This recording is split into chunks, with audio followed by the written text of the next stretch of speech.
Oh. Okay. Today, yet another off-flip radio show, number 698. Almost 700. Are you sure? No, I'm not sure. I'm here today with my friend, Gail Pellerin. Gail Pellerin is running for State Assembly, which I have no idea with the map, but you can tell me where your spot is. What's your spot on the map? Right. We all have our little place on earth here. So the Citizens Redistricting Committee had changed the, every 10 years we have to redistrict the assembly districts and congressional districts and Senate districts. So an independent committee does this, and they basically threw out what they had. Tossed it. Yeah. And they redrew the lines. Hang on. We're reassessing the camera. I know. I got sidetracked. I was like, what was she doing? Keep going. Okay, so this independent Citizens Redistricting Commission redrew the lines. Why? And because they have to do that. They have to? Yeah. Right. The law requires it to be done every 10 years. So they reapportion to have equal population in all of these districts. And so they got creative with these districts, and some are very unique. Mine, actually, here we go. We got maps. Yeah, we have a map. But it's interesting because it's basically the harbor in Santa Cruz. Yeah. North to the county line. Yeah. Then it goes through Scotts Valley, San Lorenzo Valley. Okay. And then over the summit into Los Gatos, Monte Sereno, Willow Glen, Cambrian Park, down the Almaden Valley to Morgan Hill. Okay. And then it kind of pops over here, and it goes right through the Forest of Nicene Marks. Whoa. And takes in, over here is a little bit How of did you figure that out? Corralitos. Right. But I did not get the Corralitos meat market. You didn't? Did not. So Well, you can't get free meat I'm anyway. a little disappointed in that. You get the meat but market. and then it pops back around to the harbor. Okay, So, I got lame questions, but these questions that people who may be watching don't know.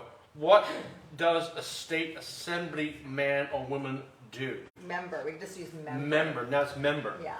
What if you get voted? If you get to Sacramento, which you have to live there, right? Yes, 4 days a week. We're in session Monday Okay. through Thursday, Yeah. and then the other Friday, Saturday, Sunday, I'll be back in the district. Okay. And then they have breaks for spring break and summer and winter. But as a state assembly member, What do you do? Yeah. we would be responsible for passing the laws that govern the state of California. Yeah. Passing a budget, determining how our money is going to be spent on different programs. Some things are locked in law by code. There's a certain percentage that has to go to education. Yeah. And then we work with our constituents and our community groups to make sure that their voice is heard in Sacramento. Okay. Ready for this question? Here we go. I'm ready. Top 5 things that are important to you in your campaign are? Mental health, Why? because we are in a public health crisis on mental health. There's not enough workers. Are you talking about everybody? This is a whole thing. State of California. State of California. Okay. Not just. Okay.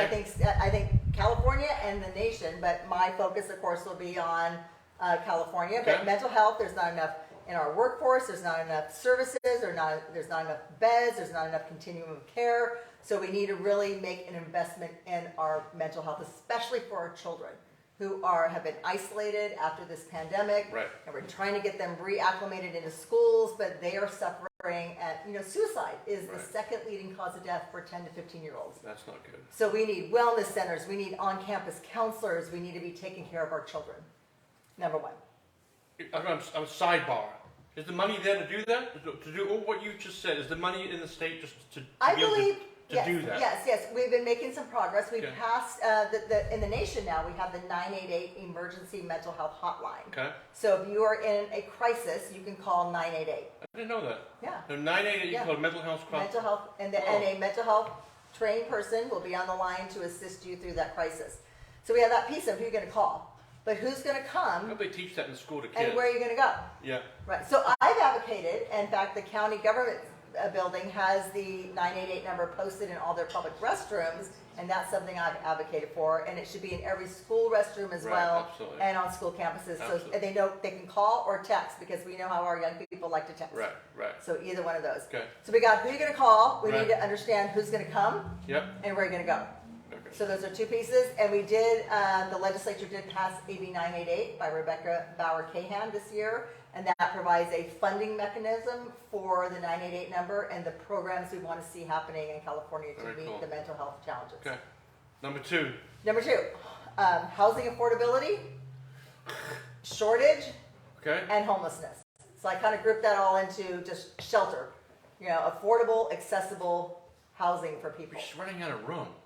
Well, I mean, I Not- can see you when know- you have a housing, but I can see when you have a housing crisis. I get that. yeah. But you just at some point you just Yeah. ran out of room. but we don't want to build on beautiful farmland. Oh, yeah, Absolutely, that's- no. no, of course But not. there are downtowns near You talking about Santa Cruz? downtowns in the state of California. Okay. Downtowns near transit hubs, electrifying these new buildings so they are clean buildings that are not going to be adding more to our environmental Right. concerns that we have. And but the bottom line is we are the 5th largest economy in the world, and we have people living in tents on our streets. Yes, we do. That's unacceptable. No. We have to have love and compassion for fellow human beings. We've got to get them into safe housing for them, for the community, and then we need to provide those services: mental health, addiction, trauma care, skill workforce development, and help them so they can then get into permanent housing and lead healthy, thriving lives. But you have to get a lot of the homeless people are happy with the way they are. They don't want to go into that. There might be some, Right. but I think a lot of them really do want housing. They want that safe place. They want Okay. a place to call home. Right. I mean, don't you want that? Absolutely. Yeah, you want a place you can go home at night, you can close the door, you can have your sanctuary, Right. you can have your peace, you can have your safety. Okay. And every human being deserves that. That's a big job for one person to do. So it's not just you two. It's not just me. No, right? no, It it's takes a village, right? or a vineyard. Is the village there? Did you do that? Is A village or a vineyard? yeah. Is the village a vineyard there? The people. Yes, I believe people are concerned. The public's concerned about the homeless situation. They're concerned. Our children cannot afford to live here. No. The people working in our communities cannot afford to live in the community they're working. They're doing commutes that are insane, getting to and from work, which what happens? Stresses them out and adds to their mental health and takes time away from their families. Right. So we need to make sure we are building up our communities, providing the necessary housing, providing the housing assistance, and providing the health care that people need so they can live and thrive in our communities. Is that number 3? Number Yeah. 3, That was well, number none 3, of that really matters. Was that number 3 or was that number 2? That was number 2. Okay, I number guess. 3?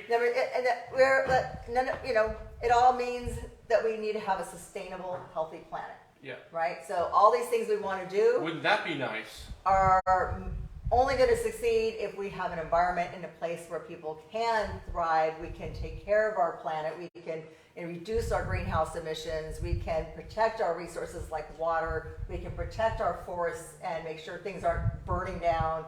And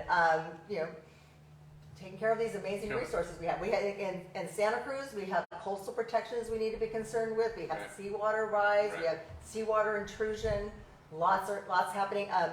There's some great projects with recycling the gray water that's happening. So, the Soquel Water District is building a purification plant that they're basically taking this water, purifying it, and putting it back into the ground. Cool.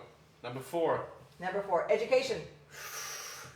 Again, it's all about the children, right? We have to make sure that people have the foundation for success. So California has ranked in the bottom third on per pupil spending.